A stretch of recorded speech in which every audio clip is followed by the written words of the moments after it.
E aí, gente? Bom dia a todos. Quem fala com vocês é o vice-representante, que vocês conhecem eu muito bem. E vim dar uma breve resumida daquilo que eu aprendi do que são semicondutores intrínsecos e extrínsecos. Mas antes de a gente começar a ficar falando tudo sobre isso agora, nós temos que recapitular um pouco e precisamos saber o que são exatamente esses semicondutores. Os semicondutores são materiais inorgânicos ou orgânicos, que têm a capacidade de controlar sua condução, dependendo justamente da estrutura química, temperatura, iluminação e a presença de dopantes.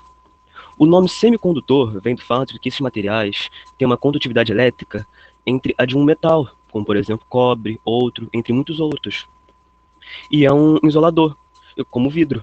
Agora que a gente sabe o que são semicondutores, vamos falar o que é semicondutores intrínsecos e extrínsecos. O semicondutor intrínseco é aquele que é encontrado na natureza na sua forma mais pura possível. Ou seja, a concentração de portadores de carga positiva é igual à dos portadores de carga negativa. E muitas vezes que você for encontrar pesquisas sobre isso, esses semicondutores puros podem ser simplificados como semicondutores do tipo I. Agora, jogando um pouco para o outro semicondutor, o extrínseco, os semicondutores extrínsecos ou dopados são semicondutores intrínsecos onde a gente introduz uma impureza para poder controlar a característica elétrica do semicondutor. Como alguns exemplos que podem passar na tela para vocês, nós podemos ver que quando você introduz um átomo de uma impureza trivalente, esse que possui apenas 3 elétrons para completar as ligações, as ligações do silício, que muitas vezes a gente vai utilizar esse material, vai ficar incompleta. Provavelmente Robert já deve ter passado o próximo slide, ou a próxima foto. Agora, a gente está introduzindo um átomo de uma impureza pentavalente, esse que possui 5 elétrons para completar as ligações covalentes. Sendo que um elétron excedente torna-se livre para se conduzir, como a gente pode ver. Entre outras formas, a gente vai descobrir como é que funciona esses tipos, no qual nós podemos simplificar isso como materiais do tipo N e tipo P, mas aqui em si eu vou deixar minha deixa, até porque eu só pude introduzir tudo isso num pequeno espaço de tempo, e eu agradeço a todos que tenham ouvido, tenham gostado daquilo que eu apresentei.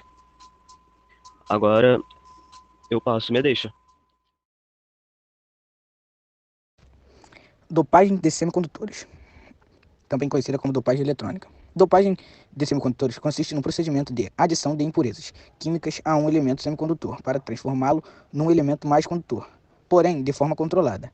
A interferência da impureza não é suficiente para interferir na estabilidade do material, sendo o cristal, portanto, estável. Como é feita a dopagem de semicondutores? O processo de dopagem de semicondutores refere-se à adição ao cristal intrínseco de pequena quantidade de impureza, com propriedades adequadas, de forma a afetar o comportamento elétrico do semicondutor da maneira desejada. Como funciona o processo de dopagem e para que serve? Pelo processo de dopagem, consiste na adição de uma substância diferente do cílio, que pode ser denominada impureza. Com esse processo, é possível controlar a concentração de portadores de cargas e assim modificar as propriedades elétricas do material. Se um cristal de sílios for dopado com átomos pentavalente, arsênio, antimônio ou fósforo, também chamada de impureza doadora, será produzido um semicondutor no tipo N, negativo, pelo excesso de um elétron nessa estrutura. Assim, o número de elétrons livres é maior que o número de lacunas. Nesse semicondutor, os elétrons livres são portadores majoritários e as lacunas são portadoras minoritárias. Se um cristal de silício for dopado com átomos trivalentes, alumínio, borro ou galho, também chamada de impureza aceitadora, será produzido um semicondutor do tipo P, positivo, pela falta de um elétron nessa estrutura.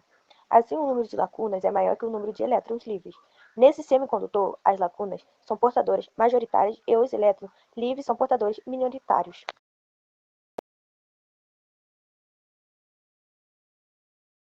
Agora nós abordaremos o tema diodo. Mas Robert, o que é um diodo?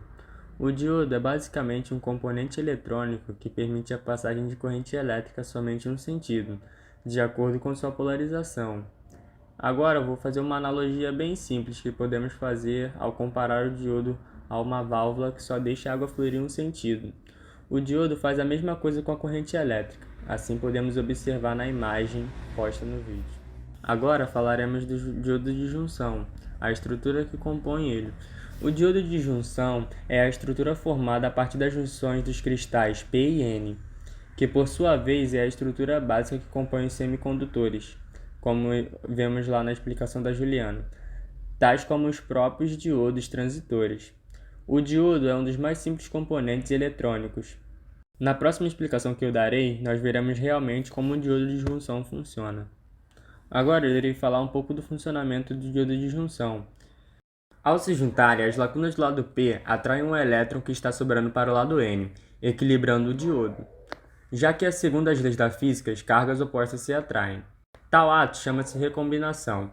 No entanto, é preciso ressaltar que o amalgamento só é feito no centro, onde as forças de atração são mais fortes.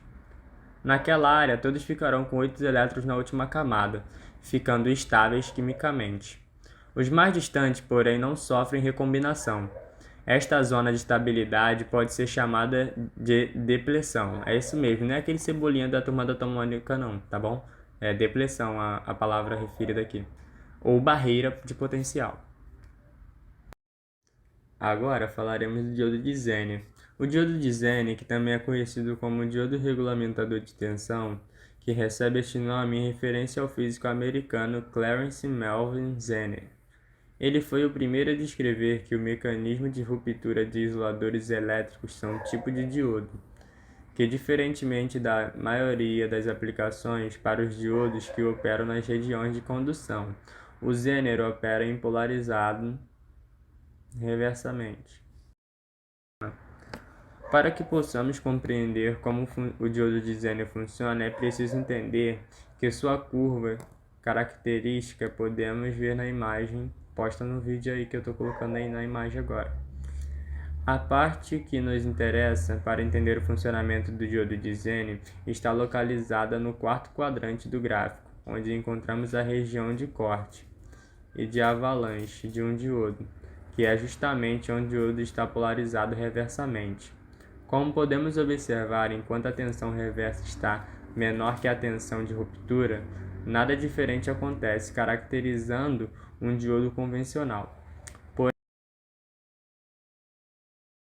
Porém, quando a tensão reversa se aproxima do valor que depende do diodo que está sendo analisado, este passa a corrente elétrica por ele, sendo que a corrente só é limitada pelo valor de resistências externas.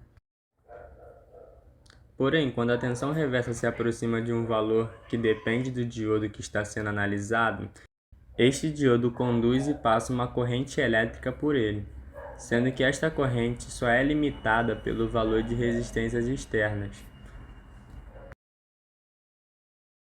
Agora eu vou estar abordando aqui o último diodo e eu acho que talvez o mais conhecido deles, que é o diodo emissor de luz, ou mais conhecido publicamente como LED.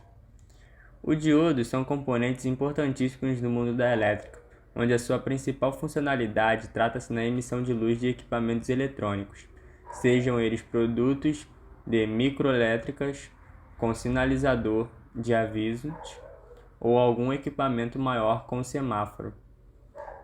Os LEDs transformam os números em relógios digitais, transmitem informações de controle remoto. Agrupados, eles podem formar imagens em uma tela de televisão ou lâmpada incandescente. Simplificando o conceito de LEDs, podemos dizer que são pequenas lâmpadas com cores variadas fácil de integração com o circuito elétrico. É importante saber que elas são iluminadas somente pelo movimento de elétrons em um material semicondutor. Agora eu vou estar falando aqui como ele funciona, né, no caso. O diodo emissor de luz, no processo de funcionamento do LED, encontramos algo chamado que nada mais é um simples semicondutor, né? Lembrando que o semicondutor é um material que é capaz de conduzir corrente elétrica. No caso dos LEDs, normalmente encontramos material condutor chamado, agora um nome complicado aqui, né? Tô lendo. É o chamado arsenato de alumínio e gálio. Dopando-se com fósforo, a emissão pode ser vermelha ou amarela, de acordo com a concentração. Utilizando-se o fosfato de galho de dopagem de nitrogênio, a luz emitida pode ser verde ou amarela. Hoje em dia, o uso de outros materiais conseguem fabricar LEDs, que emitem luz azul, violeta e até ultravioleta.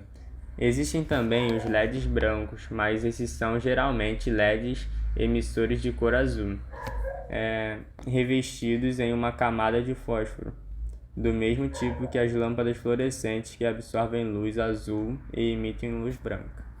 Esse foi um trabalho aí do nosso grupo, né, que abordamos aí o tema dos diodos, no caso também falamos de semicondutores, abordamos diversos assuntos aí sobre o mundo da elétrica, né, dos componentes eletrônicos. Obrigado aí por tudo e até a próxima. Bom dia.